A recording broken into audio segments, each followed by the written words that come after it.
right, ladies and gentlemen, we appreciate y'all tuning in. Welcome to the latest installment of the Fourth Round Podcast. This is We Poddin in conjunction with EBL. We have our esteemed guest here, Swave Sevah, legend within his own right. You see what I'm saying? Harlem cornerstone. We just happy the brothers here. How you doing today, Swave? I'm good. Can't complain. Perfect. How y'all doing? Good. Bless. Good. Bless. All right, so what I've had a question I've wanted to ask you for some years, Swave. You see what I'm saying? Okay. And we're gonna start it off with something light.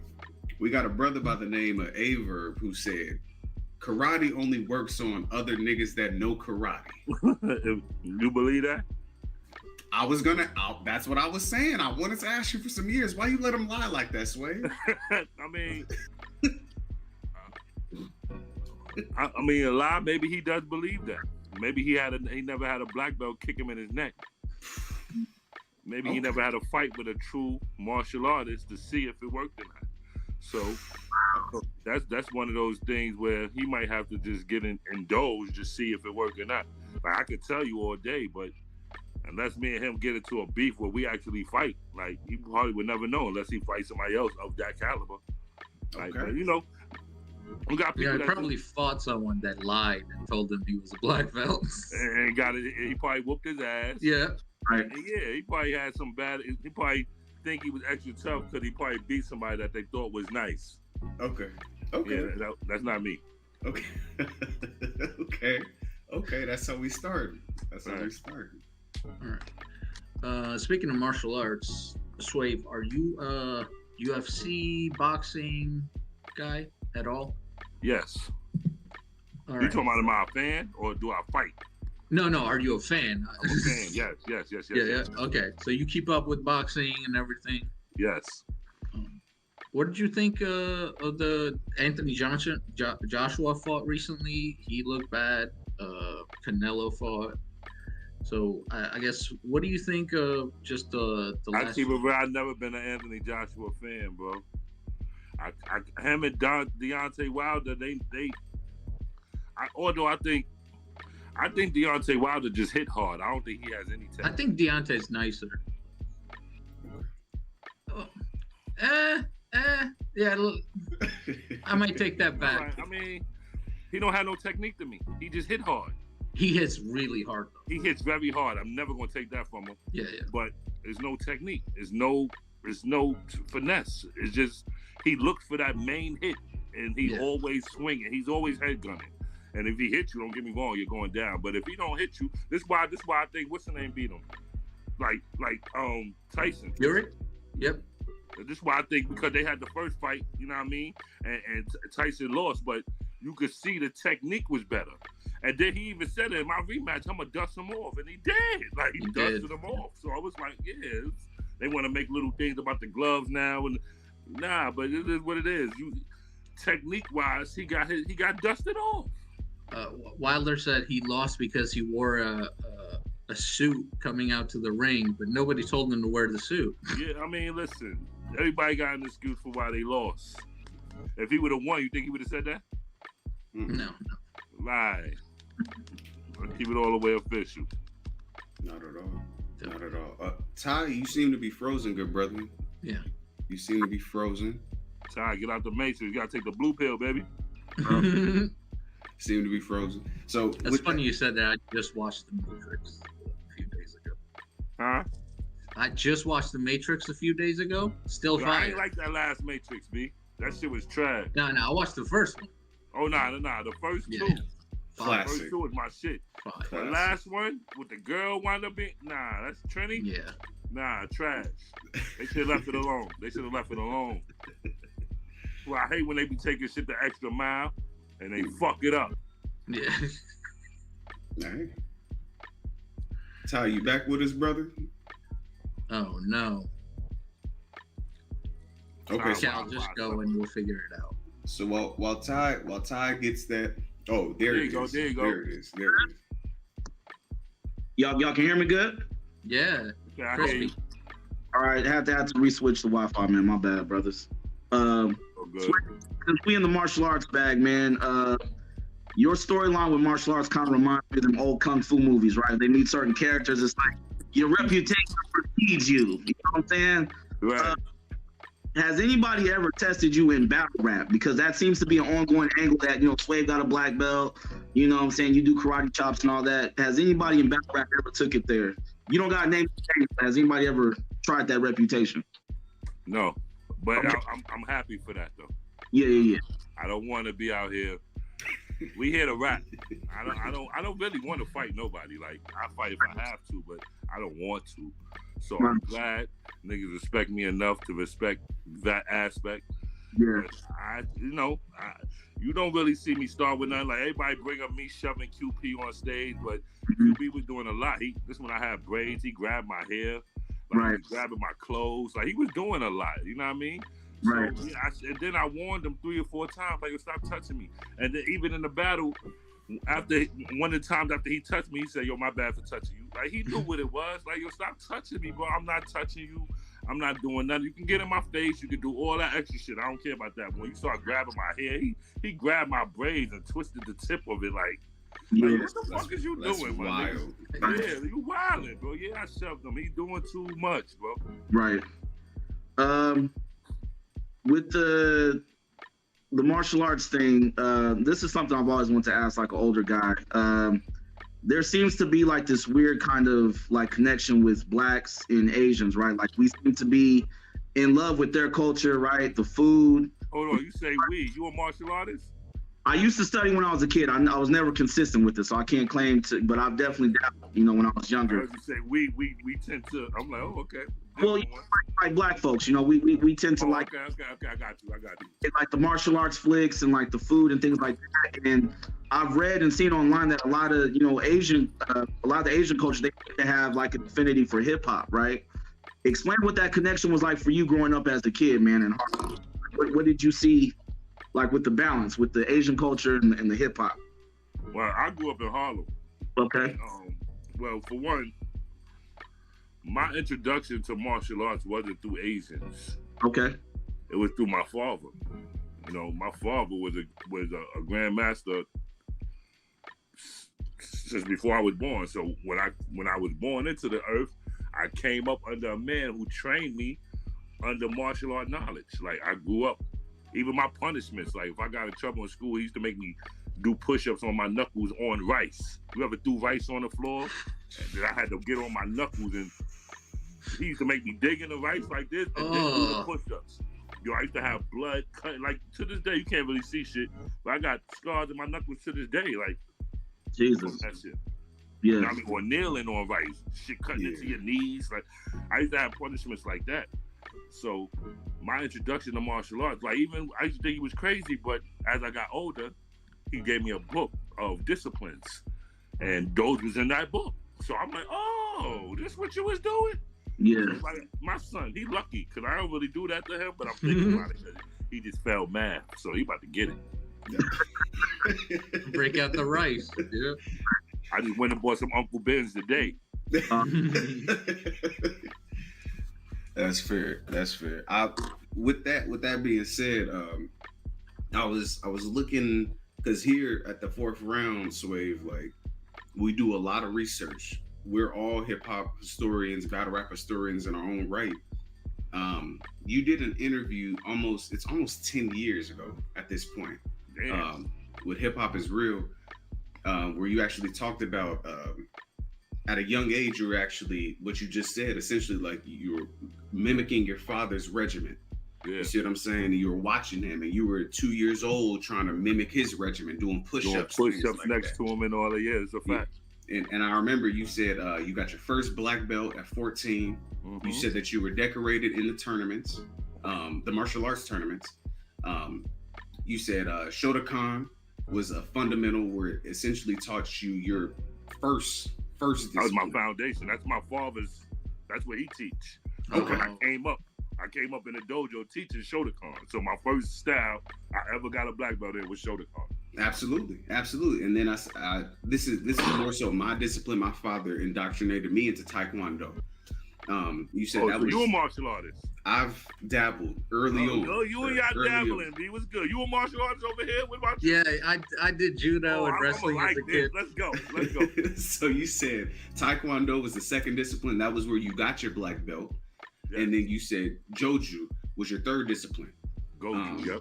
In light of that, you talked about Shotokan, where it came to like the fundamental strength, the punching strength, and everything else like that. You said Taekwondo, which I know with the legs. The length.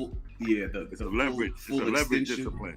Exactly. And then you have I'm 6'3", so my father used to teach me that when in boxing, first of all, we deal with circles. We deal with your circle is what you defend in a fight. Yes, sir. You know what I mean? So basically, your circle is as far as you can reach out. As far as you can, whatever you extend, as far as you can extend from the side to the front to the back, all the way around you, that's your circle. So boxing circles is as far as their arm extend all the way around their person, right? Martial arts is our legs, all the way around the person. So when knowing that, Taekwondo, my field, my circle is wider. Absolutely. You understand me? And being that I'm 6'3", I have longer legs than I have arms. So my legs create the circle for my defense. You understand what I'm saying? So anybody cross that line of my circle, I'm supposed to light their ass up. Right. You know what I mean? So Taekwondo, being I was tall, it cause they say Taekwondo is and I agree. I ain't gonna hold you. I got a black belt and all that, but I think Taekwondo is the most least effective martial arts. Absolutely.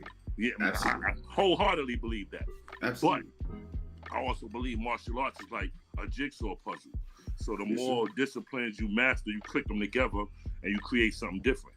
Yes, sir. So with that, going to that, because we just talked about the disciplines by which all these martial arts kind of like hang their hat on. You see what I'm saying? And you're an esteemed battle rapper. You see what I'm saying?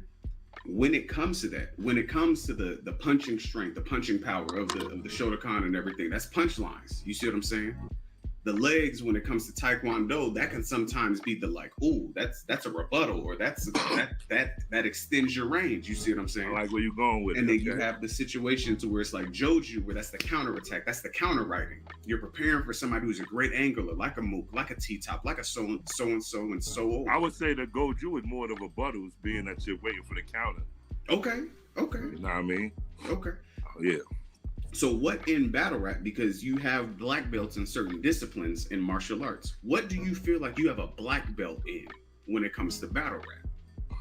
In battle rap? Yes, sir. Oh, well, truthfully, I'm a diffuser. I got a black belt in diffusing. Like, at one time when I was on my streak, it was like nobody really fucking with me. Punchline rappers,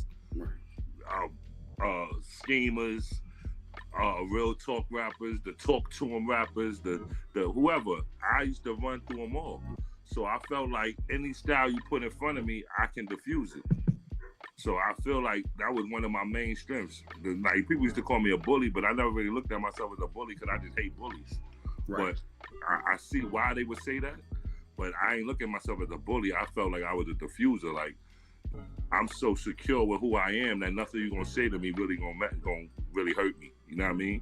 Right. And now you got to deal with what I'm about to say to you. You understand me? Mm-hmm. So I feel like my poise. I'm a black belt in the poise. Like, you really don't push me off my square. You know what I mean? Absolutely. Absolutely. And then, as far as lyrics go, the real talk. The ability to speak to your soul, make you go home feeling a way like, damn, this nigga Swave really, like, maybe not as much now, but back in the day when I used to battle, my goal was to make you go home and really look in the mirror like, damn, I need to change this. Absolutely. So that's what I figured is my black belt in battle rap. Okay. No. Ty, you good? We here, brother? Yeah, we good, man. I don't know what's going on, man. Crispy. Now we're we good? Okay, cool. Yeah, Are we? All right. We good, man. Go ahead, Marvin. I wanted to go into Team Hami a little bit. because ever since I've kind of known about battle rap, like it's been like however long, and Team Hami has always been the thing. I just and you're from Harlem, but seems like there's members from everywhere. I mean, originally it was from New York City mostly, Brooklyn, Right. Bronx, Harlem. Brooklyn. Yep. But nowadays it's Arizona or whatever Michigan, state. Florida. Yep. So I guess what was the process in the beginning, or how you formed it, and then what's the process of accepting people now? And I've heard you just say it's usually just because you're cool with someone, but It's organic, man. I don't really look for people. It's all about the connection. You know what I mean? I guess being that we in the battle rap field and you look at Team Hami, you see a bunch of battlers, so it would look like I went out recruiting niggas because of their battles. And truthfully, I could probably count on one hand how many members of Team Hami I actually did that for. And it probably ain't even gonna fill up my hand. Like, it's probably like 3 of them. You know what I mean? Everybody else, battle rappers included, I've developed a rapport with them in some way. And I just felt like a brotherhood developed. So either I was already fucking with them before, or I got so cool with them in this culture that it felt like I knew them forever. You know what I mean? And that's what, like, my nigga like Ill Will, Mac Myron, Rum Nitty. When I met them niggas, it was so organic. I felt like I met Rum Nitty in Canada when I battled Arsenal, and he battled, I think, Tycoon Tex, Poison Pen. Right. He just wasn't. He was out there by himself, wasn't chilling with nobody, just getting his bars together. And me and Penn just started chilling with the nigga, smoking with the nigga, and it was just so. I felt like this nigga was really my little brother. Like, you know what I mean? I just felt that instant connection. So we put him down with Hami right then and there. Like, yo, you Hami, my nigga. You just give me that feel. Like, so it wasn't even that I went after Rum Nitty for his battles. I went after him because of the connection me, him, and Poison Pen made that day. You know what I mean? Dope. And as far as Ill Will and Mac Myron in 2010, I was chilling in Detroit with my boy Mo Dirty, who's also Hami. Shout out to Mo Dirty. And Mo Dirty was hosting a battle event. So I went with him, and I met Mac Myron there. This is 2010. Oh, wow. And instant connection. Ill Will, when he came to Harlem, he battled Johnny Alcatraz. Instant connection. You know what I mean? It was just like, yo. And then I got a history with Michigan, even though they from Pontiac. I got a history Your with family Detroit. there, right? My father, rest in peace, my pops, my whole father's side is from Detroit. So growing up, I spent summers in Detroit. You know what I mean? Right. So shout out to Marv, One Quest, all them niggas been my niggas. You feel me?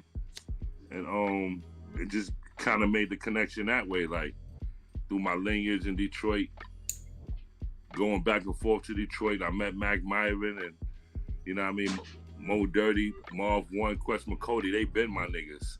And then I met Mac Myron, and then I met Ill Will out here in Harlem when he was battling, and then it just been solid since. I think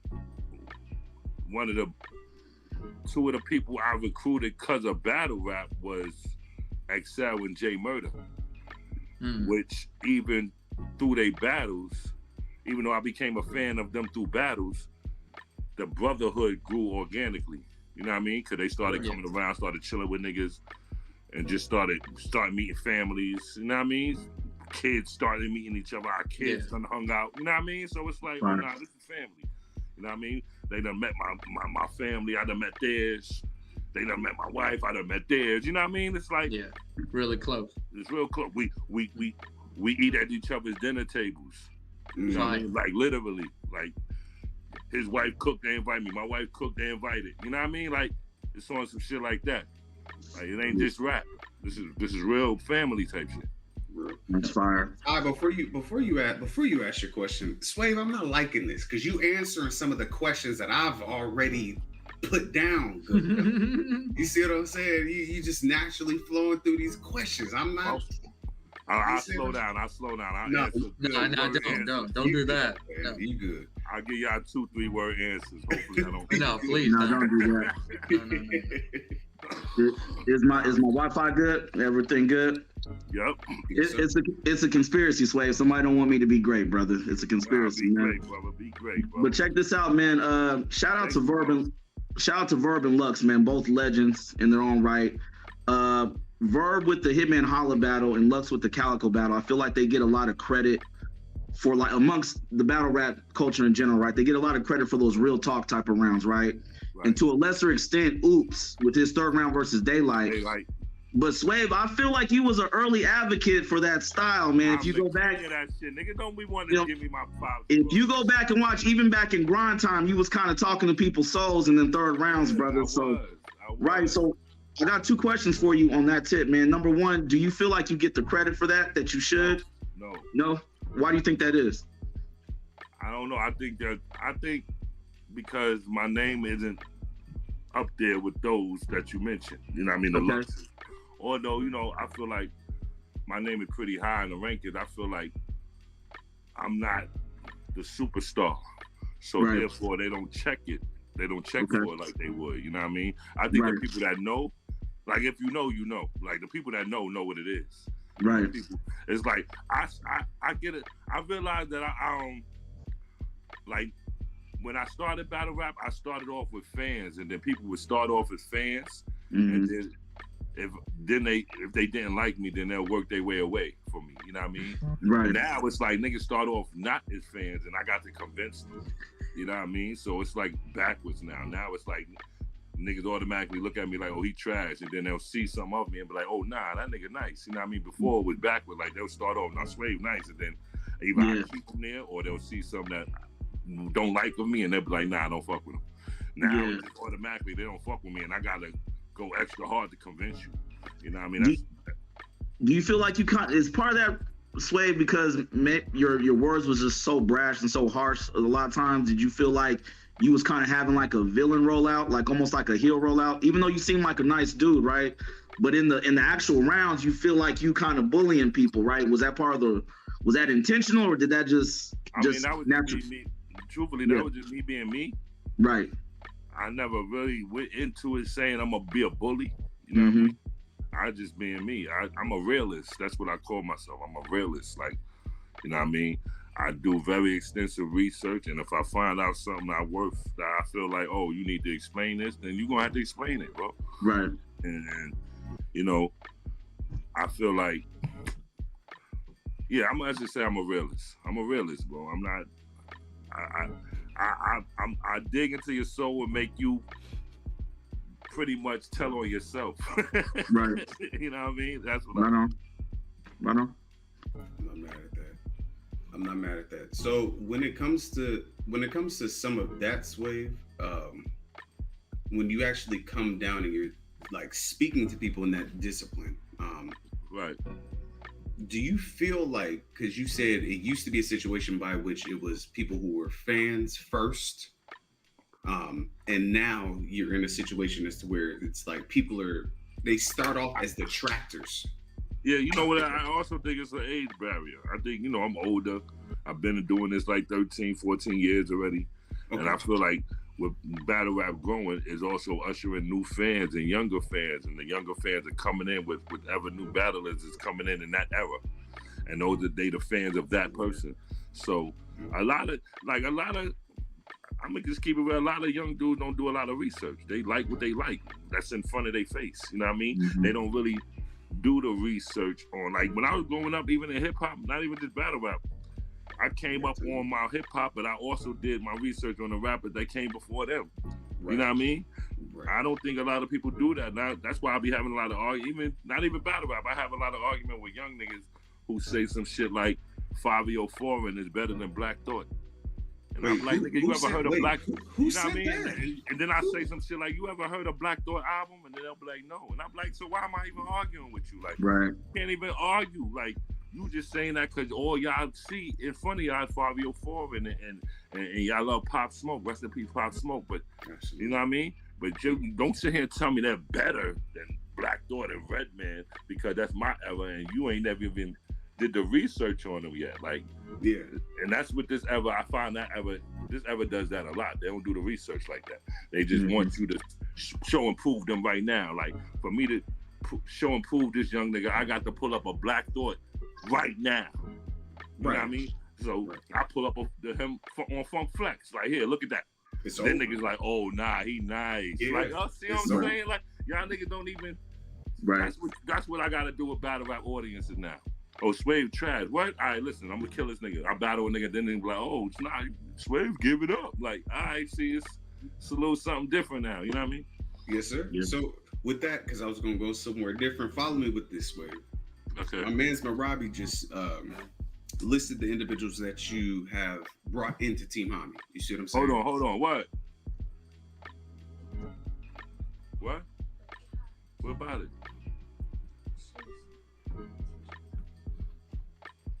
Where? Hold on, y'all. You good? Where you trying to go? Shout out Swave, man. Absolutely. While Swave gets that situation together, you see what I'm saying? Shout out to everybody who's actually watching. This is the 4th round. You see what I'm saying? We're doing this thing in conjunction with EBL.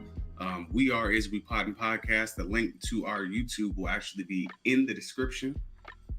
You can check that out. We have not only this brother right here, we have a situation with Danny Myers. We have C3. We have something coming tomorrow. We have something popping up on next Thursday. We have a lot that's actually happening. You see what I'm saying? Shout out to Nacho Sundays, to where it's not your opinion, it's Nacho's opinion.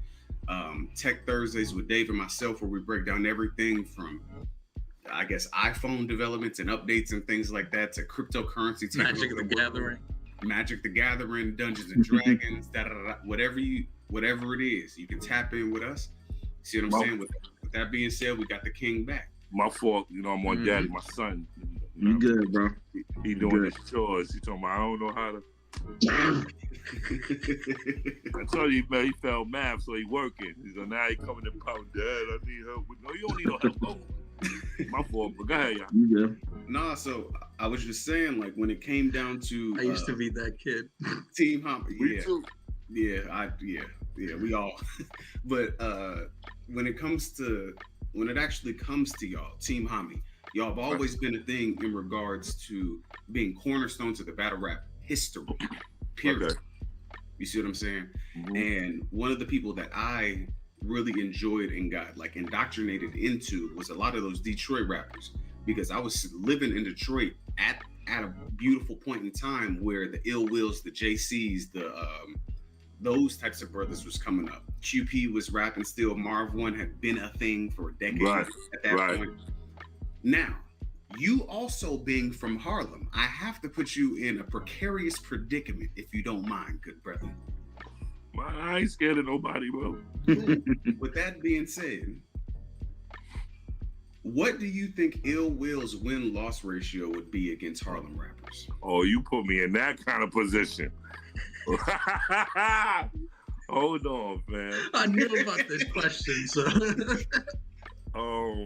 Okay, let's go through Ill Will's record. I think he beat Clips. Who else he battled from Harlem?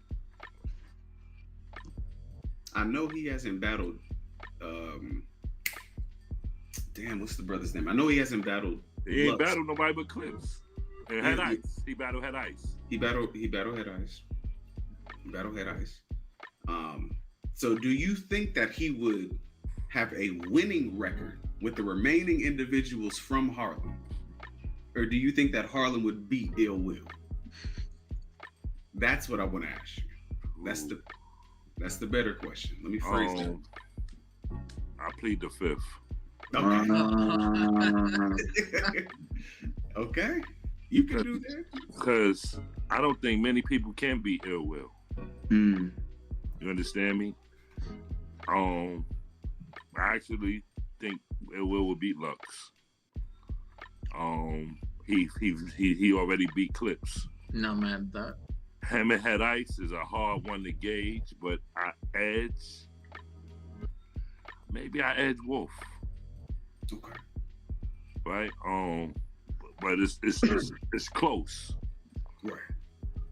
Him and K-Shine. K-Shine is my dog, boy. Will be a crit. K-Shine, Rex. Okay, let me walk through it. They did battle. Let's start with back in K-Shine. the With K-Shine, it will be would have to be very energetic. Yeah. Because you're going to have to match K-Shine energy. Yeah. You know what I mean? That's hard. And that's hard to do. At the same time, Ill Will charisma is hard to combat. The boy, he's a chameleon. Yeah. There will be a rematch because they have a battle on guerrilla warfare, and I think Ill Will won from what I remember. Oh, he did battle K-Shine, right? Yeah. Damn, That's that was right. I forgot about that. Damn. He did win. Oh, Ill Will beat K-Shine. That's right. So excuse me, let me scratch that one off the table. Shout out to Phil. We got one win against Shine, one win against Clips, and maybe a loss to Ice, right? So that's 2-1, let's say. Let's go to, I think he will beat Lux. I said that. Yeah. Mm-hmm. I think everything Lux don't do. Now, I'm going to tell you the main reason why I think he will beat Lux is when he battled, I forgot who he battled, but he did that Lux impression where, like, they ain't even book you niggas room. I told him something. Briz mama giving head out. Yeah, that was Briz Ross thing. Yeah. Briz battle. Yeah. The way Ill Will can mimic styles very well. Yeah. And the way he did Lux showed me that Lux style ain't too difficult for him. No. Which shows me that if you could do it, you could counter it. So I think Ill Will win that battle. Right? That's a dope take. I like this. Him and Mook. Depending on the stage. Okay. If it's a big room, I got Ill Will. If it's a small room, I think I may have Mook. Maybe. Not sure. Because Ill Will go crazy in small rooms too. But Mook is very calculated. So that'll be, I don't know who will win that one. I'm going to be honest with you. I don't know. Him and Rex, ooh, that'll be a fight. Because Rex is my nigga. And Rex been active every era of battle rap. He don't turn down no smoke. He was battling. I watched Rex battle when he was 12 years old, grown man. Word up. Rex battled in the off-camera era. He battled in the Smack DVD era. He battled in the beginning of the internet era. Now he's battling in the streaming caffeine era. He's Rex 20 years plus in this. Yeah. Active. Yeah. That's a lot of resilience, B. It's a lot of tricks to the trade. Even I, being older than him, I look at him like he still teach me shit. That little nigga knows a lot. He knows about this game. And you gotta beat Rex's experience when you battle Rex. You don't just beat him lyrically. You gotta beat his experience, because I like that. And that's hard to do with Rex, because he knows how to, like, everybody be getting on Rex for using mixtape verses, right? But he does it every fucking battle, right? Like, you know when he's doing it half the time. This nigga Rex know how to blend that shit in so fluidly, like, yeah, I don't know. I think him and Rex will be the biggest fight. I'd be even more than him and Mook.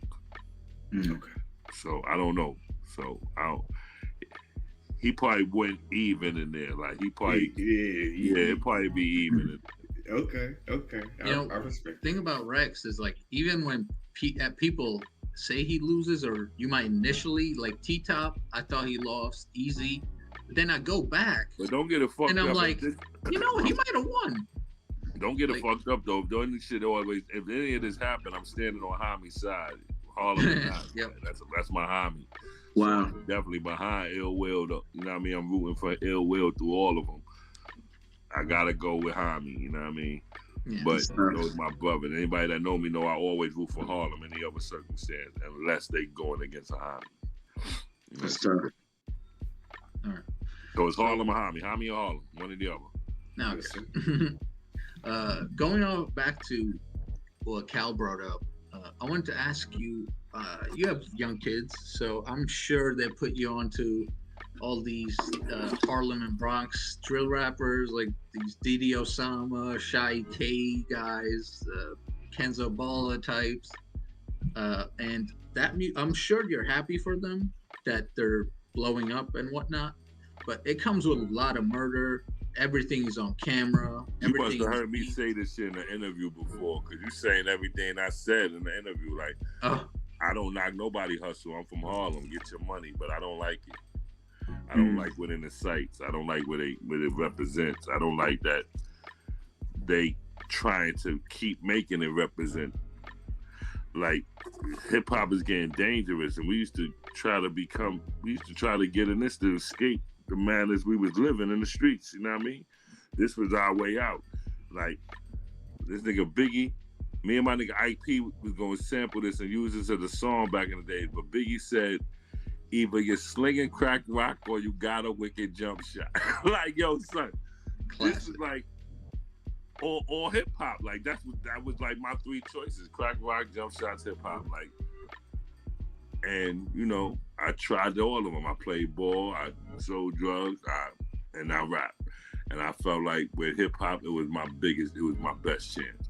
I tried to go to best. I tried to play ball in school. I tried to go to school for ball. It just wasn't for me. I realized that it wasn't for me. Rapping was me. That was my heart. That's music. I always loved music. Even coming up, my father used to write. Like, my father wasn't just a martial artist. He wrote poetry. He wrote books. He wrote short stories. You know what I mean? He acted. He was in the Toxic Avenger. Like, shit! No way. That's a full fact. My father was the Toxic Avenger. You know what I mean? So he was into a lot of things like that. So I guess I get my writing mind. I hear that a lot. Like, my mom, my sister just told me not too long ago that I get my writing from my father. So, you know, it just came like second nature. You know what I mean? Let me say it like that. That's hard.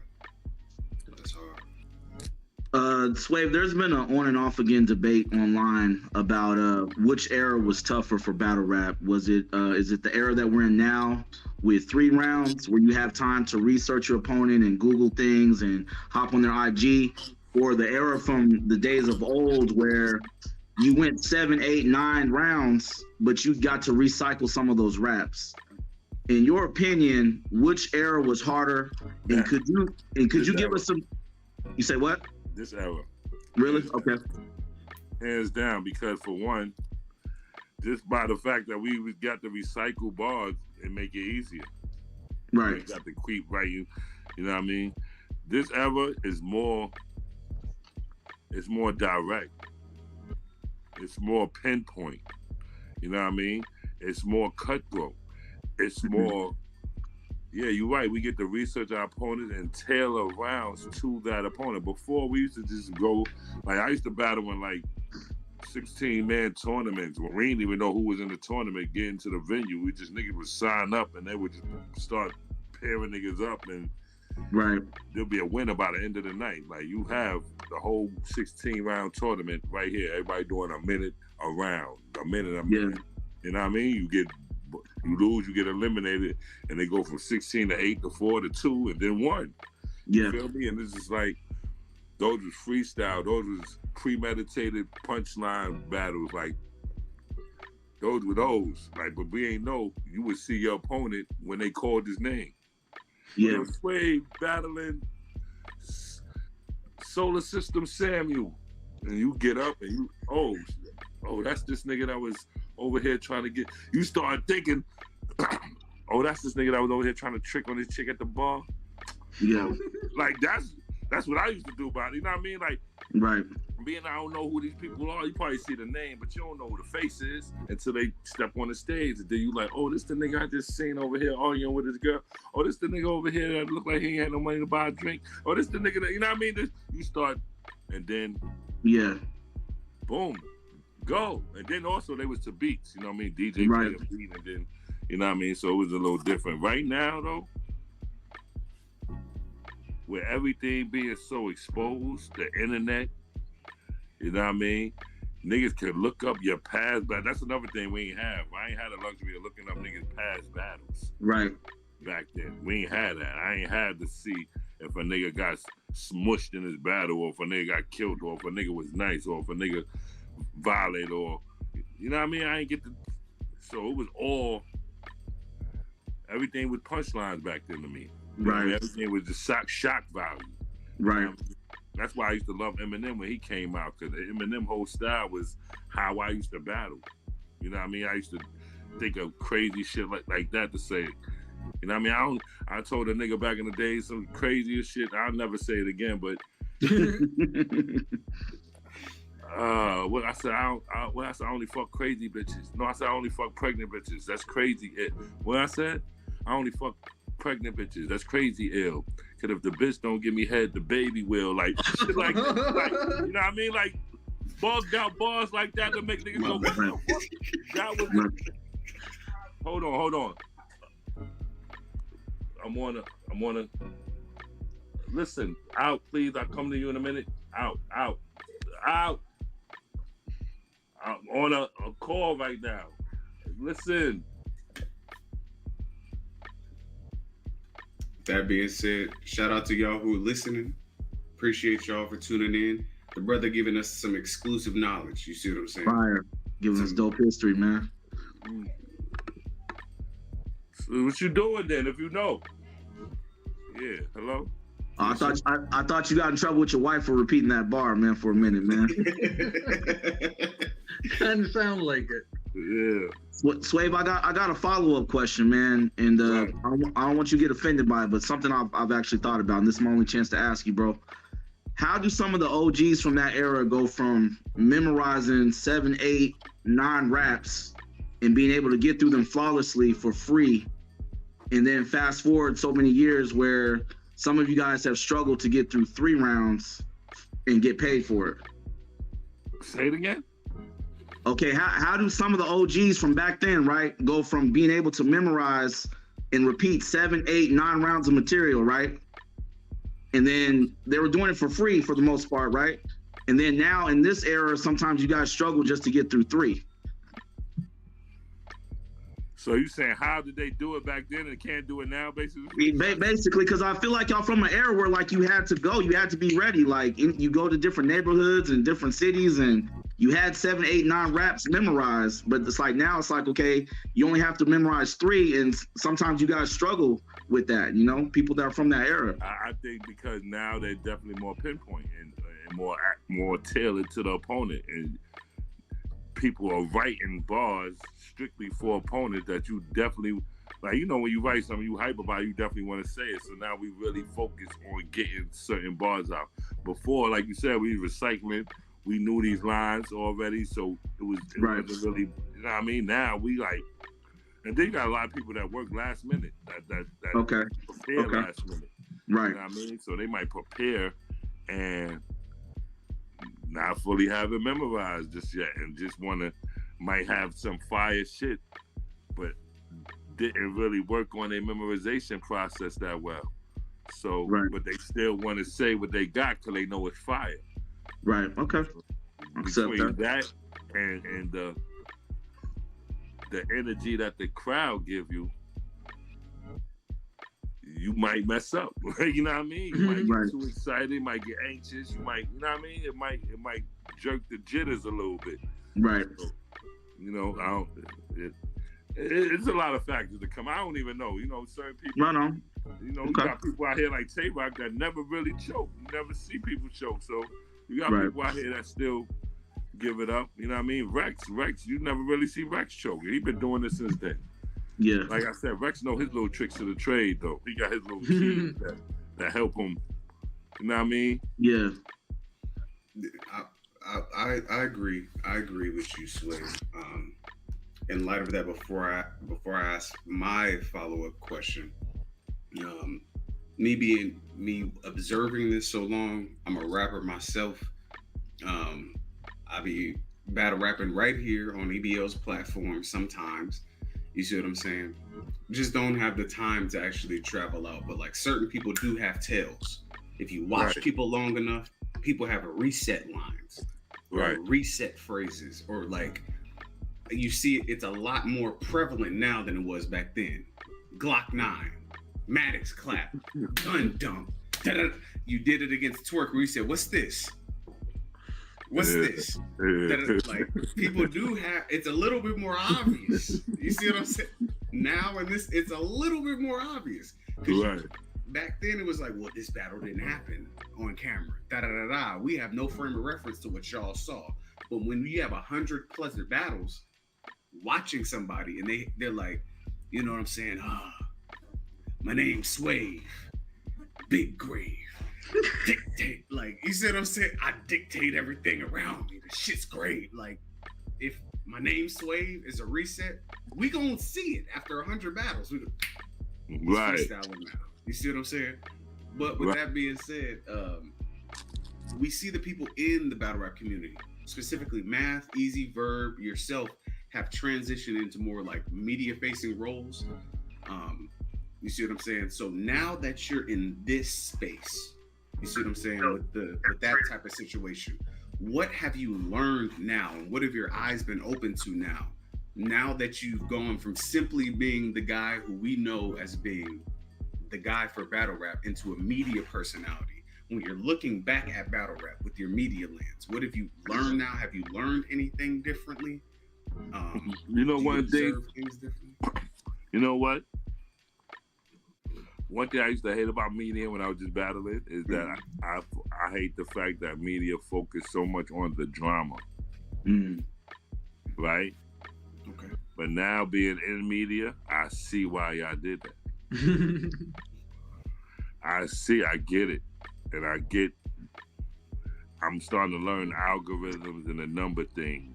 You know what I mean? I'm starting to learn what draws the attention from this side of the game, Right. and why niggas is just extra nosy, I guess. It's like, I get it. I get it because now I have to. I don't have to, but it serves me well, and it serves my platform well to do it. Okay. I mean, it serves my platform well to communicate it, or to learn from it, or to have someone else learn from it. Right. You know what I mean? So it draws the numbers, it draws the money, it draws the attention, it draws in the crowd, it draws in the eyes. So I get it. But as a battle rapper, I felt like you were being attacked. Would you say you felt like you were being not really attacked. It just felt like sometimes everything ain't for everybody. You know what I mean? I always agree to that. Like even doing restore order, there's still certain shit that I don't cover. Like this, I got people mad at me because there's certain things there's certain niggas I don't talk about on the show that everybody want me to talk about. I'm not. I feel like when shit go to a certain level, there is no more words. So them kind of people get dealt with on another level. You know what I mean? And there's no more words. So there's no sense for me to be online talking about them or bringing it up. Also, I feel like if it was a situation I spoke about already, I'm not going to keep talking about it. You know what I mean? I just hate repeating myself, or, you know what I mean? Like the situation with Nunu. I did a whole half-hour live explaining what happened. And niggas want me to still talk about it on my podcast. And it's like, yo, I got a whole syllabus written out. I ain't thinking about that. If y'all want to know, I already went live about it. You know what I mean? Go look at the live. So everything that I had to say was said in that shit. So it is what it is. Like, y'all want me to keep repeating and shit. And it's like, that edges on problems. That just keeps shit festering and keep it going. No solution to happen. Nobody moves on. That just keeps shit in circles. Like, I'm not like that. I don't like keeping shit in circles. We deal with it, we move on. And then we wait for the next shit we got to deal with, or we live prosperous. That's how I'm on. Live and let live. My nigga, we deal with it. All right, it's dealt with. Cool. The apologies were said. All right, cool. We move on. I don't give a fuck about people. Yo, you still need to say your Swave. Why you ain't your Swave? You need to talk your Swave. This nigga talking crazy. You know what I mean? All right, well, I get it. Right. You know what I mean? But like I said, when shit get come to a certain level, then shit get dealt with differently. This ain't it. Right. So with that, I do have a follow-up question before I pass it to my brother. It's like this. There is this weird thing that happens online. That's where people have like parasocial relationships. Essentially, like people watch you enough on camera, they engage with your content a lot on camera, and they feel like they know you as the person and not like seeing you as Swave Sevah. Right. Do you feel like that's something that you've had to deal with a little bit more as being a media personality, or did you kind of get the same thing when you were like battle rap focused and battle rap presenting?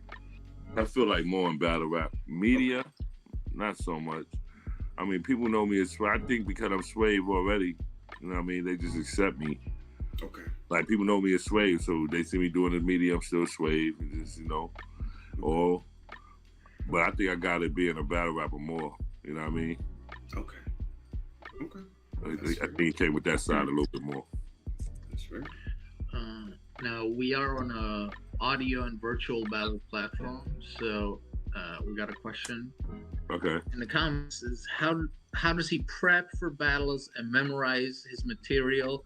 A lot of virtual battles need some help with memorization. I keep it real. I write the beats. I feel like when I write songs, I can memorize a song I wrote like that. Right. Yeah. I done wrote songs and performed it in the same day. You know what I mean? Just because I wrote it to a beat. And when you write to a beat, there's a certain rhythm, especially when you hear a beat, it get programmed in your head. You say a word over a certain part of the beat. That when you hear that beat, you know that word go there. And for some reason, even when you turn the beat off, you hear the beat in your head still. So you can be, you know what I mean? I don't know if y'all get what I'm saying, but I don't even know if I'm explaining this right. But no, I understand exactly. It helps what my saying. memorization process. Yes, sir. When I have a rhythm to keep. Yes, sir. You understand me? Yes, sir. And so when I write to beats, and then when I practice without the beat. Yeah. That's hard. It helps my memorization process. I want to ask you. My fault, I mean to cut you off, but you got to think of. It's like how we memorize music. You ever heard a song and you heard a lyric and you? Oh yeah. Right away you know it. That's because the beat, everything captured you. So you know, even if you hear that instrumental again, you gonna remember that bar off rip. Like, oh, that's that shit when Buddy was like, you know what I mean? So it's like that. It's just, your brain recognizes it like that, or at least that's mine do. I want to ask you about probably one of the best rappers from New York City, and one of my favorites. And you have 2 songs with him, as far as I know. Talking about Sean Price. Brother, rest in peace. Yeah. How did you get to know him? Because he's from Brooklyn, as far as I know. How did you get in touch? And, how did that connect? Yeah. How did I meet him? Yeah, how did that connection form with you? And when did you meet him? Oh, man. That's... Is this garbage? Yeah. How did I meet him? I got a phone call one day. What year was it? Like, don't give me like 07 maybe. Okay. I just got a phone call out the blue one day, and it was Sean. Yo, is this Swave Sevah? I'm like, yeah. Yo, this Sean Price, B. Sean Price. I'm like, fuck out of here. He like, yo, I like your shit, B. We need to do something. Word. Yo, lock my number in. So. And you've been locked in ever since? Ever since. Didn't even know. I found out later that my man Bam gave her my number. You know what I mean? Now Bam is my man. 50 grand. He used to be Poison Pen's roommate.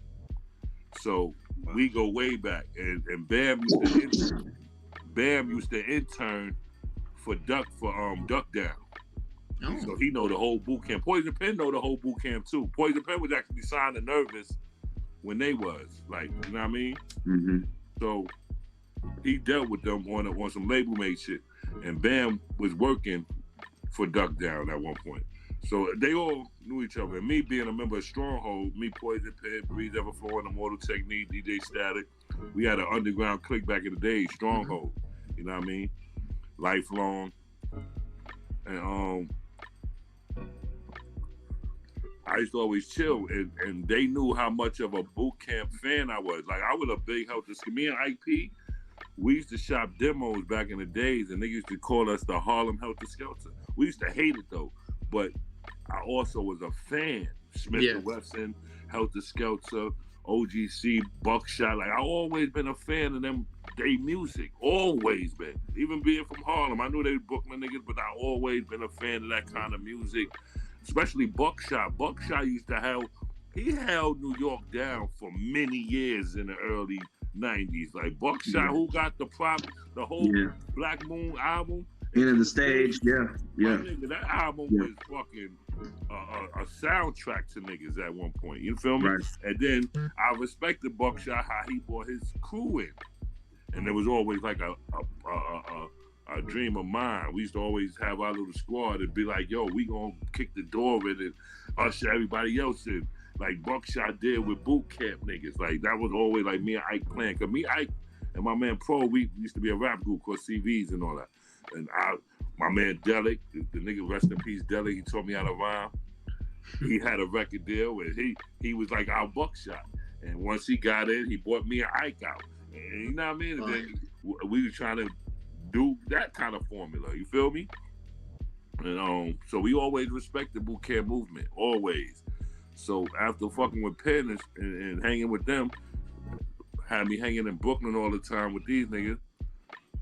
Bam runs into Sean, and you know, I guess they get to talking about me, and this nigga was like, nah, I fuck with that nigga, he nice, I want to work with him. So Bam gave him my number, and Sean just called me one day. And it's been locked in. Sean is actually, rest in peace, he's actually my son godfather. I remember you saying that, yeah. That's fire. I've been his wife Bernadette. My son Tyson, those are his godparents. Wow. That's a fact. But shout out to Bernadette. Love you, sis. Yeah. Fire. I wanted to, you know, I don't want to get too somber, but I wanted to bring this up and ask you, you know, that year when Sean Price passed, another one of your friends and one of your best friends, PH, I think he passed a few months later. Yeah. Wow. That's fire. That's super fire. That's hard. Love you, boy. Yeah. Love you, my nigga. Word. Miss you, boy. Rest in peace. Rest in peace. I guess, you know, you don't have to dwell on it too much, but how tough was those three? I'm sure it's tough to this day, I'm sure. They were tough. What was those first few months like? I keep it real. Those are two y'all know about because of the name they had. Yeah. But I lost my boy J Arch that same year. I lost Rob De Niro, who was like the team homie engineer for the studio. He did all the engineering. He passed away. So we lost 4 in that span. Damn. And I mean, PH and Sean died the same summer. PH died in June. Sean died in August. August, yeah. And that was 2015. That summer, that whole year was just. It was just. Yeah. It was not. Nah. It's my fault. It's not that. You good, man.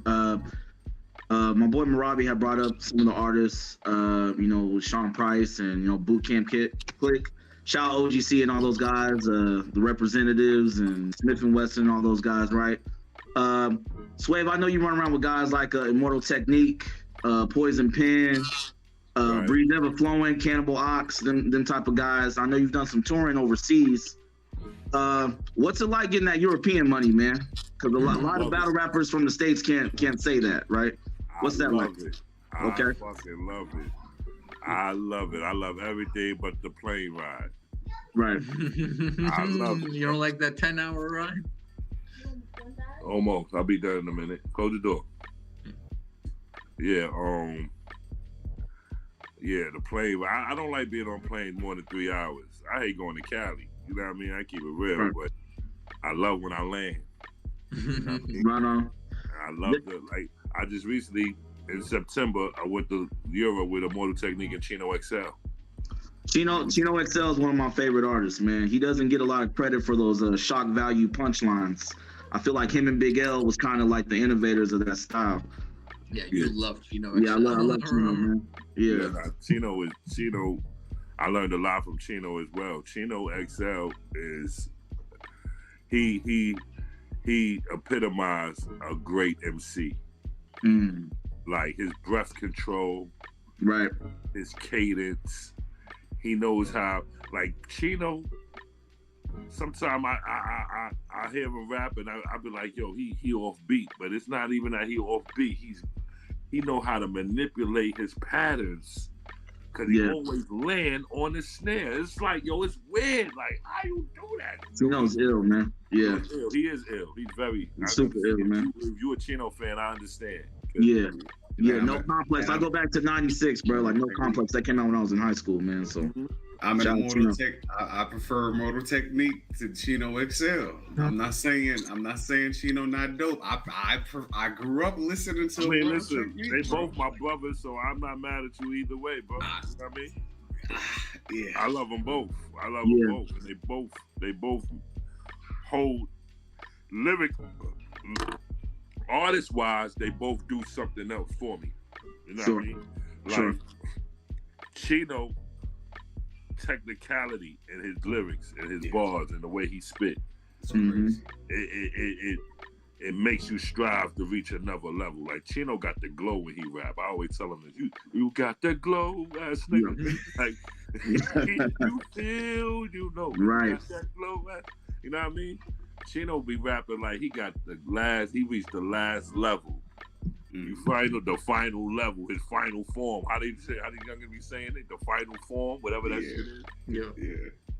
And Technique is about the message. Yeah. He's about the message. Yeah. I got two real quick follow-up questions, Swave. Hold up, look at this comment.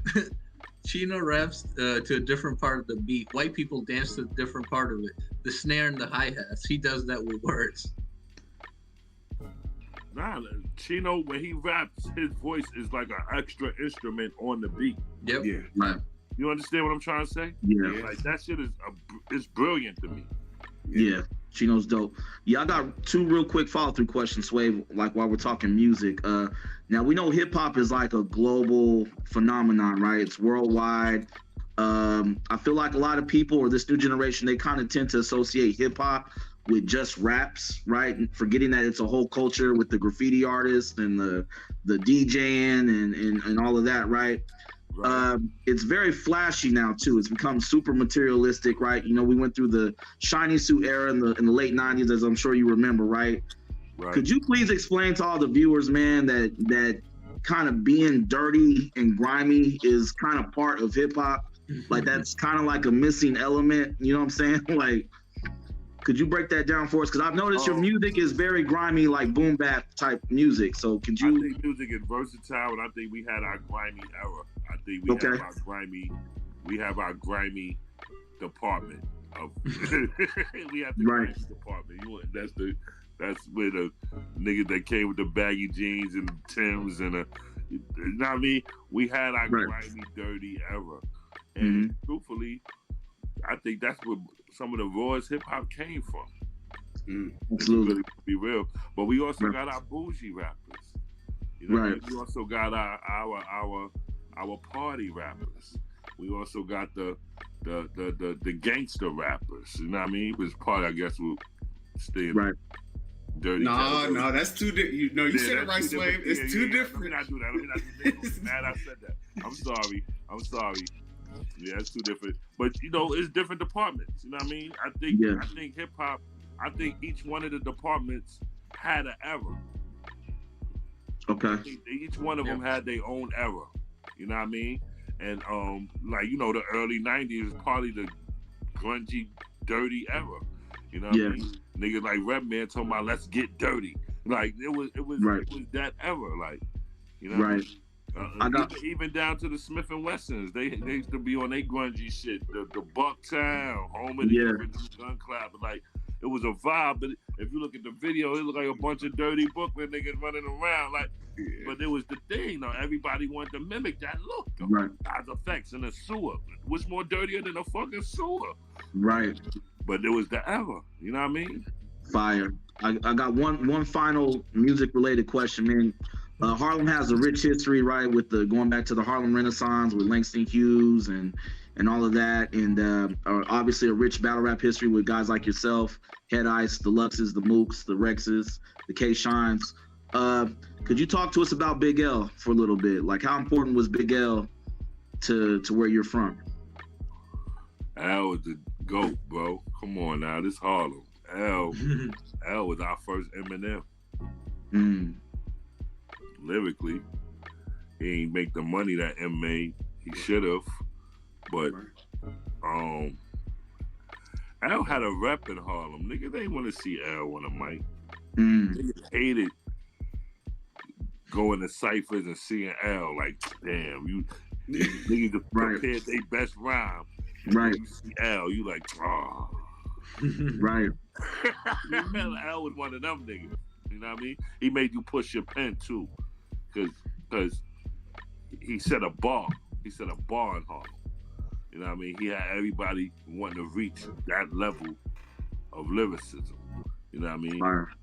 So, yeah, L was the GOAT. L was very important. He was he's definitely a Harlem Mount Rushmore. You know what I mean? Definitely. Love it. I love it, man. That's right.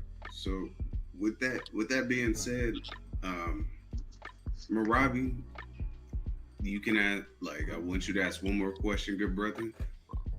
I'm gonna ask the final question because Swave, it seems like you got parental duties, you got familial duties. We good.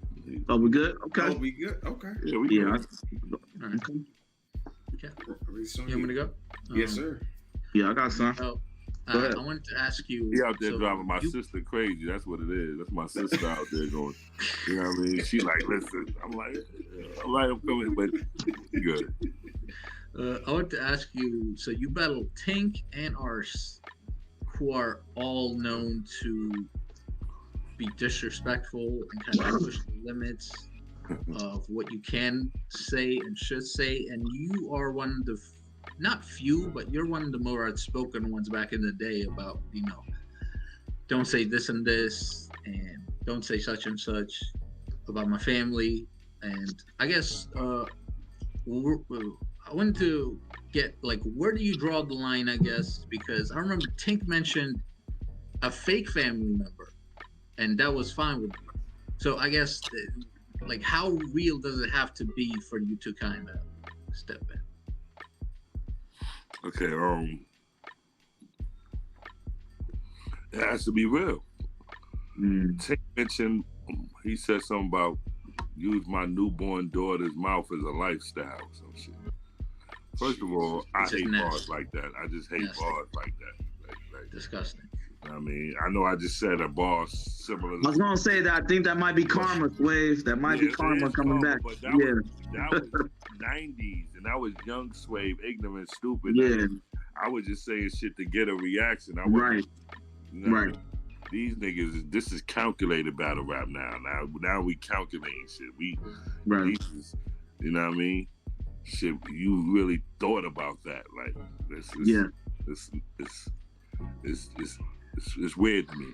Right. But, at the time, I ain't have a newborn daughter. My daughter is my oldest. She's 21 now. So it's like, it didn't match me. So my thing is, don't personalize it. don't say my kids' names. That part. Yeah. You know what I mean?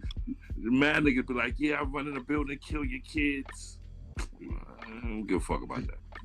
I don't really care about that. Everybody say shit like that. Yeah, I hold your kid over the roof and yeah, cool. When you be like, yo, I hold Tyson over the, I might punch you in your mouth. We not gonna play like that because I don't do that to y'all. Right? Okay. I don't play with the kids. Know what I mean? I don't, and the dead. I don't play with the dead. You know what I mean? I take that very serious. Like, I don't disrespect the dead. I appreciate it if y'all don't. You know what I mean? Like, I heard you just say, I tell people what they can and cannot say. I really don't. I let you do you. It's just since my pops died, I've been asking niggas not to mention them no more because my whole battle career, I got it. Niggas always talk about my one-arm karate father and this, that, and the third. Yeah. You know what I mean? And it was cool, but he not here no more. Yeah. And I want to honor him by not disrespecting him. You understand? Or allowing him to be disrespected. Or allowing him to be disrespected. So I asked as a man, you know what I mean? I come in, like I had battles where niggas asked me if I wanted to put it in the contract. And I'm like, nah, because nine times out of 10, these niggas don't even read contract. They just sign it to get a deposit. They sign it and send it back. Niggas don't be reading shit. So it don't make no sense. So I'd rather talk to him like a man. Like, yo, check this out before we battle, bro. Let me just ask a favor and please don't bring my pops up. And in return, if there's something you don't want me to say, let me know. I won't say it. Right. You know what I mean? This is how I operate. Right. I got it my whole battle career. My father died 2019. We could think of some new angles for Swave other than that. Like, I'm a karate nigga. I can do the karate shit all day with me. I ain't gotta bring my father no more. I appreciate it. Right. I mean, that's all I ask. I don't ask much. You know what I mean? Yes, sir. So when it comes to I just want to bring the situation to the forefront because I posted it up. Our man's Boom, he asked, who's number one in Harlem? Cam or L? I see that comment, B. Well, at the time when L was alive, it was L.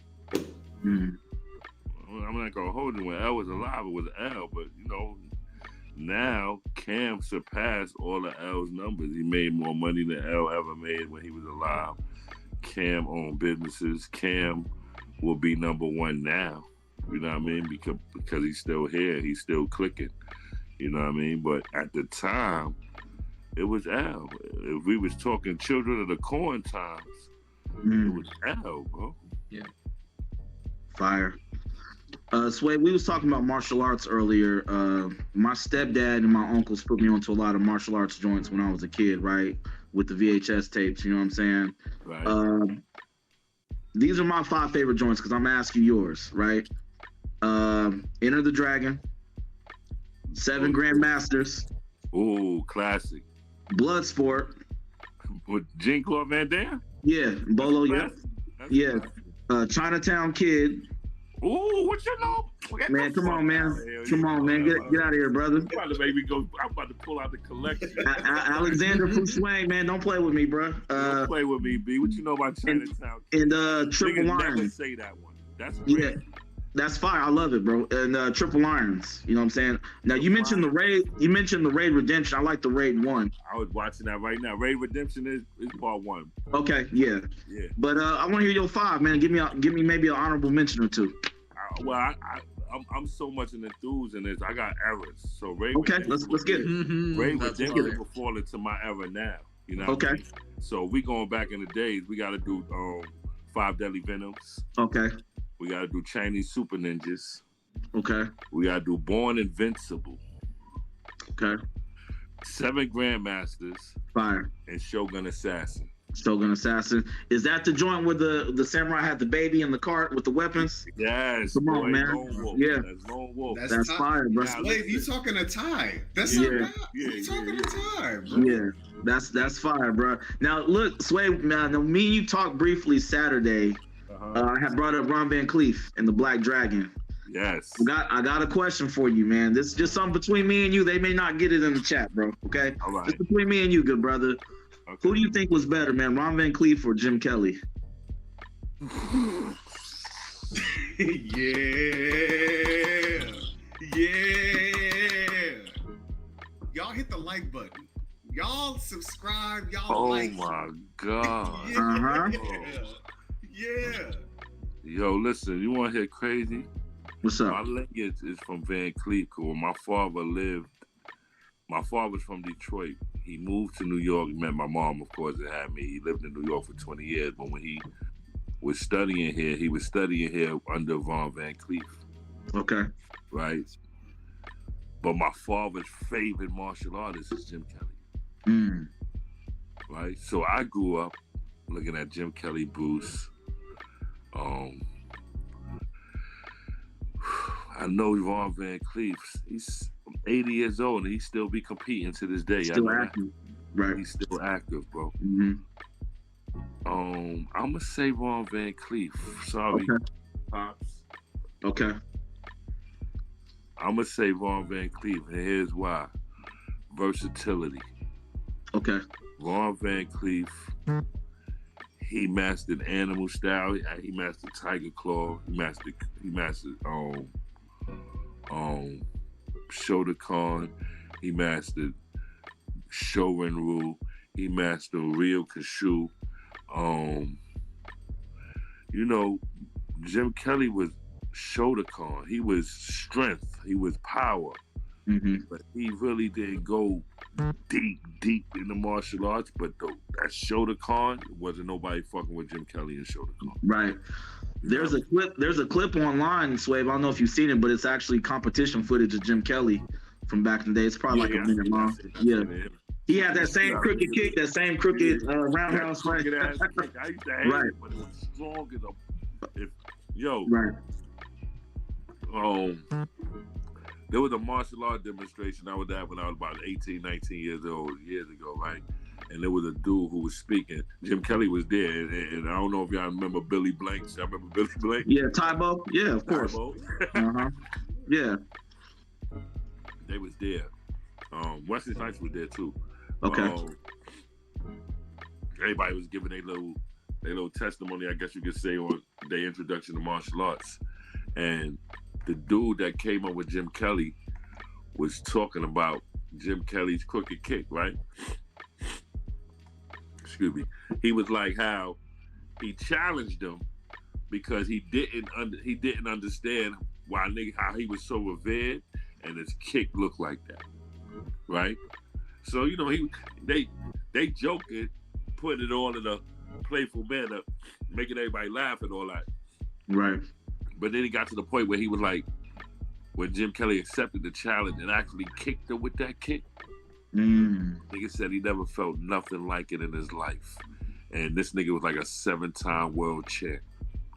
This nigga said that kick felt like somebody, what did he say? He said he felt like a horse on the front of a Corvette.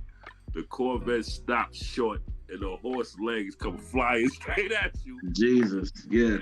He had some ill description for the power of the kick, but it was just like, and he had a solid build, and he was just like, yo, that kick made me, it made him basically try to master a curved kick. Like he tried to put it in his arsenal. Right. Been his tradition and try to do this curved kick. And he said even to this day, he don't know how to put more power into his curved kick. Like he got a curved kick now, but he don't know how to put more power into it than his regular straight thrust kick. Now, I mean, his thrust kick got more power than the curve. But Jim, that nigga, bad boy. So on versatility, I would give it to Van Cleef, but off power, I would give it to Jim.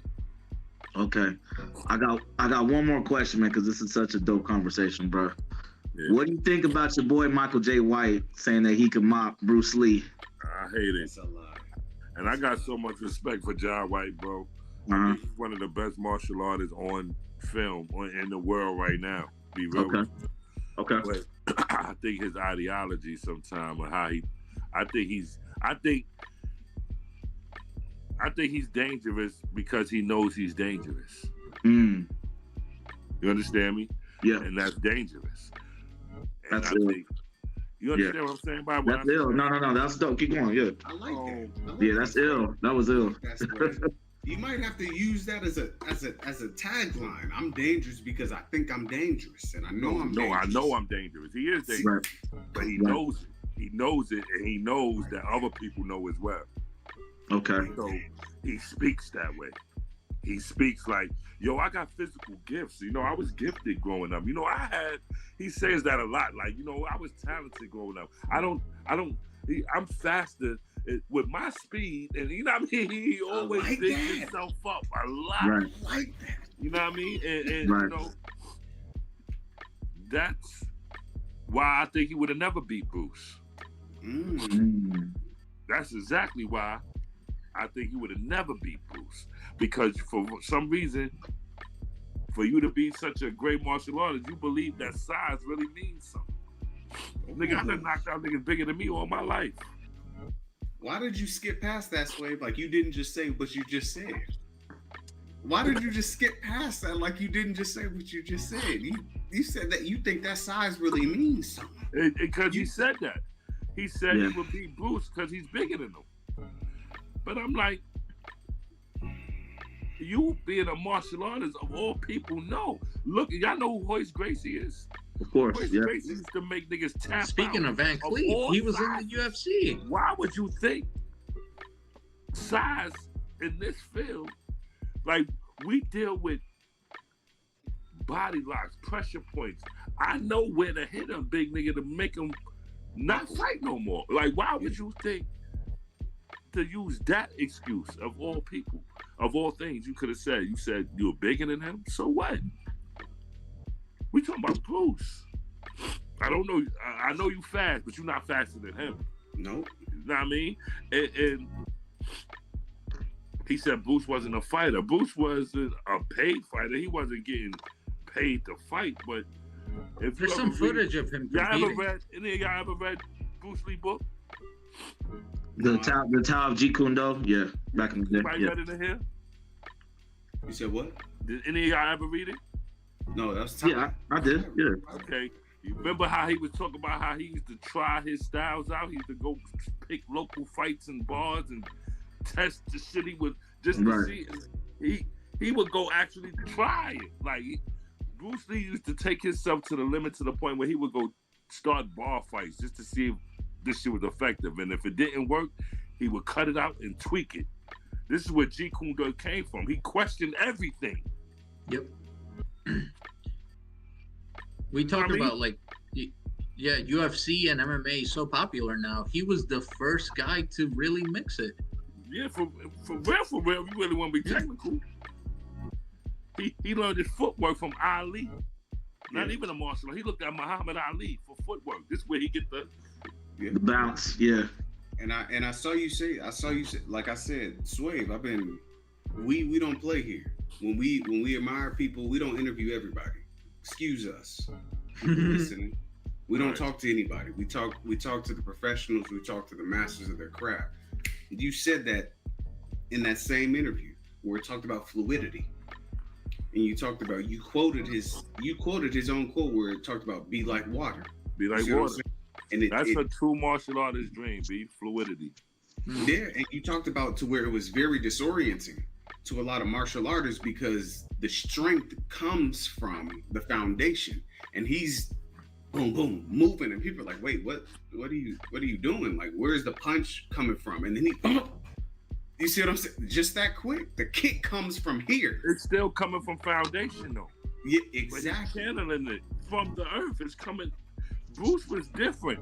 It's just you know, like I said, his fluidity. I don't even know how to explain it no different.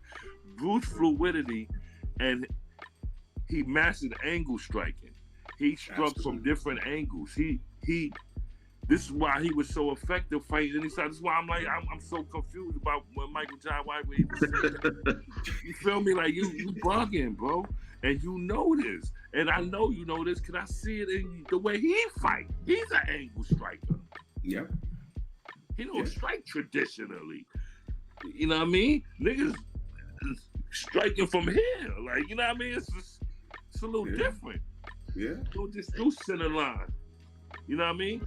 Wing Chun, they focus on center line, which is dangerous. Wing Chun is definitely the most effective form of martial arts to me. That and Krav Maga. But Krav Maga probably number one because it's the most deadly.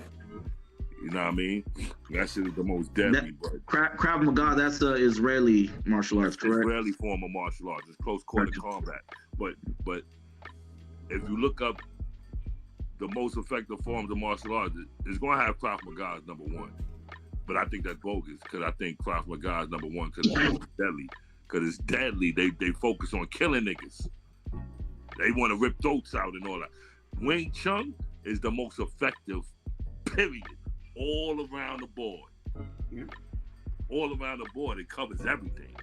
It covers everything. Unpredictable scenarios. It covers everything. Yeah. Niggas trying to pick you up, wrestling. You know, you might want to stand and fight, and a nigga rush you, try to scoop you. It got something for that all. Like it covers everything. You know what I mean? That's fire. This is real. Krav Maga is close quarters. You know what I mean? Krav Maga, but if you keep your distance, a nigga might not even get you. Right. With that being said, Swave, I do want to ask you. This is something that I really haven't seen people actually ask you when it comes down to it. When it comes to this your martial arts discipline, your martial arts knowledge, your martial arts application, because it's not simply a body thing. When it comes down to martial arts, it's a mindset thing as well, which alters the way that people approach situations, alters the way people address encounters as well. Okay. Whether it's physical, non-physical, mental, so on and so forth. Right. Do you have students that you have trained in various martial arts up until this point? We're talking about 4-4-23, like up until this point. Up until this point, no, I haven't trained anybody in a long time. My son, Tyson. Okay.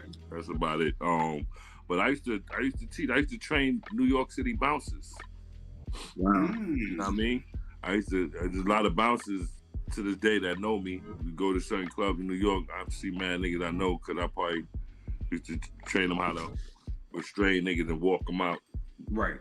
Put niggas in locks where they can't really do, you know what I mean? How to hold an arm and walk a nigga. You know, niggas follow pain, so you apply a little pressure to pain, they gonna go the same direction. They feel the pain, and you know what I mean? You make them walk in that direction. It's like it's simple. You know what I mean? You know, you got to do that a lot with drunk people, but you know,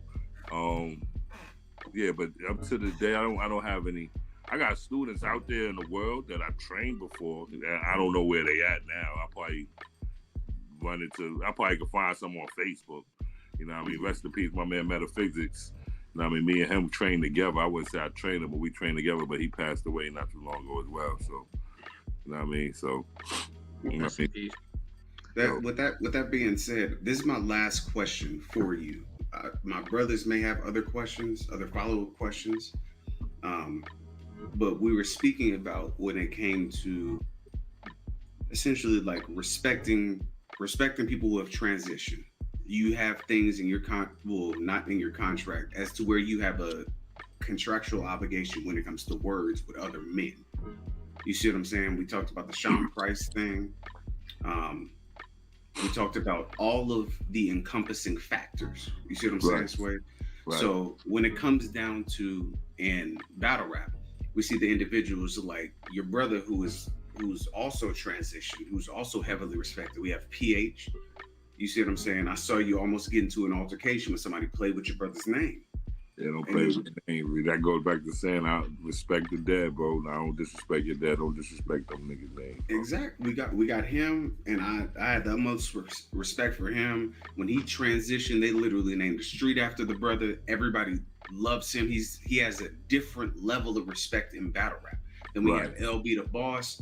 If you paid attention to what they did, you see what I'm saying? With Gates of the Garden, they literally had a promo cut for him before every battle for almost 2 years at this point, Swave. To where they just did a whole event for him with KOTD. Raised it. So with that being said, How do you feel about the love that battle rappers are received versus the love that battle rappers are received once they transition? Do you feel like it's genuine love, like while y'all are here? I mean, yeah, I do. I do feel the love is genuine. I just wish that they show it More. Give people their flowers while they can smell it, man. Right. If you feel a way about that, just let them know. Like, you know what I mean?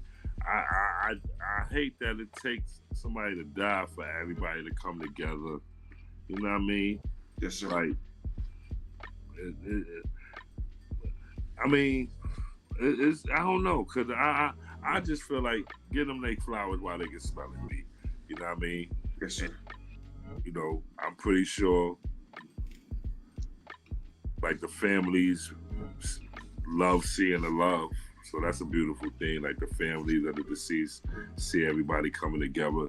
They see the love that the people have for their family member, so that's always a beautiful thing. Yes, sir.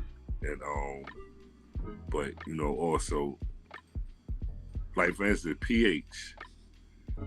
When PH died, they put his album, which been out for like 2-3 years already,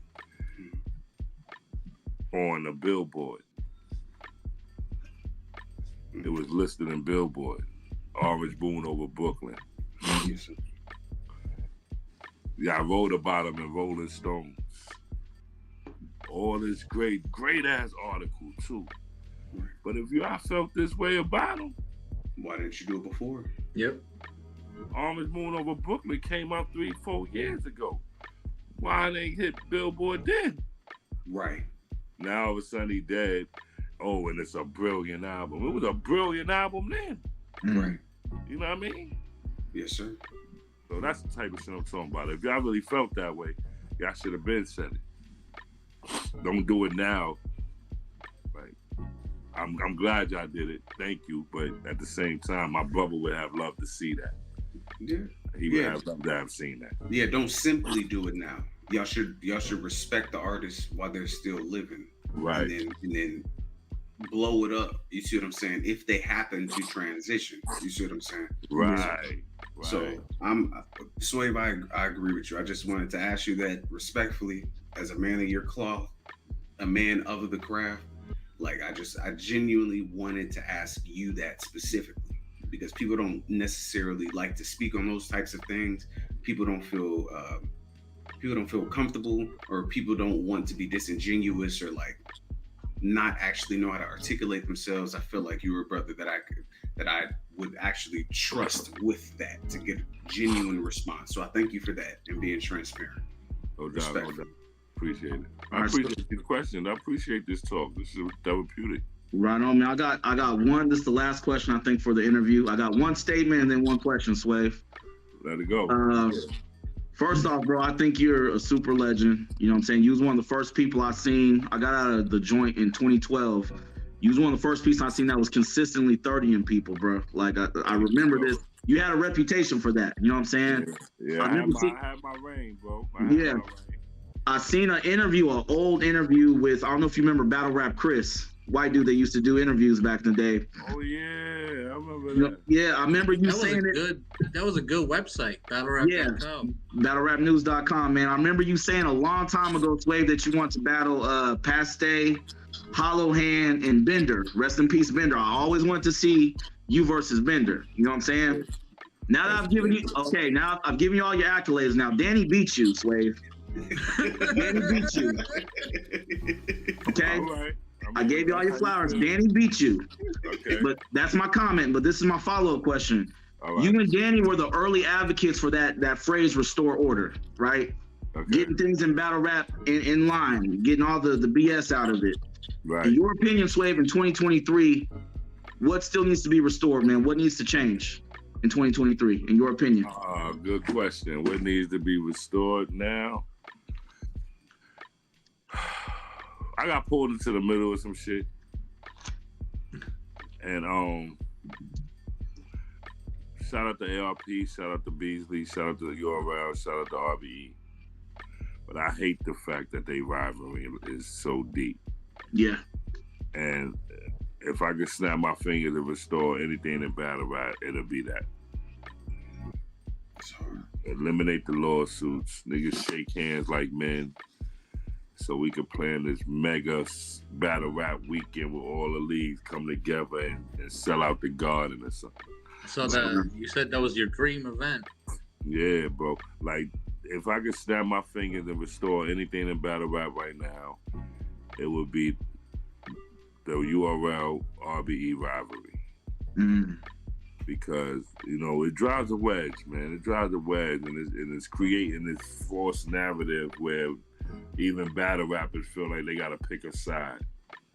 And it's like, it shouldn't have to be that way. Of course, if y'all want to have y'all contracts, cool.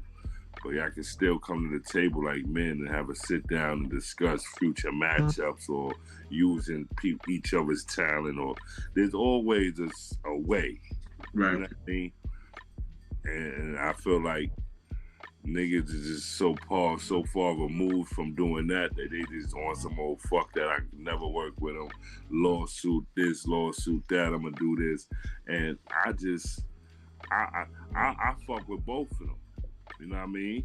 If I see Beasley getting jumped, I'm fucking somebody up. If I see ARP, my nigga, niggas ain't touching him around me, bro.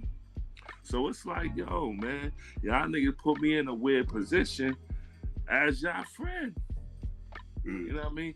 I hate to be that dude in the middle that can't bring my niggas to the cookout together. You understand what I'm saying? And that shit is just like, it's even driving wedges. I see niggas taking shot at Ill Will from URL side, like, yeah, stay over there. Like, my nigga, y'all, it don't never really gotta be like that. Cause now y'all can't even battle cause y'all over there, he over there. So why y'all even, you know what I mean? It's like, what's really happening here? The weirdest thing is the battlers taking sides. Yeah, and you see that a lot. Like, and then even if you take a side, okay, you over there taking your shots though, but now y'all can't even battle because y'all talent don't even mix like that. Yeah. So it's like, if y'all do mix another lawsuit or like, it's like too much, bro. Let's just all get along and get these battles and just have it. I mean, yeah, people, these bars, these battles, these events, and let's shake hands as men and move on and just do good business and good events and put out good content for the people. Like, let's do that.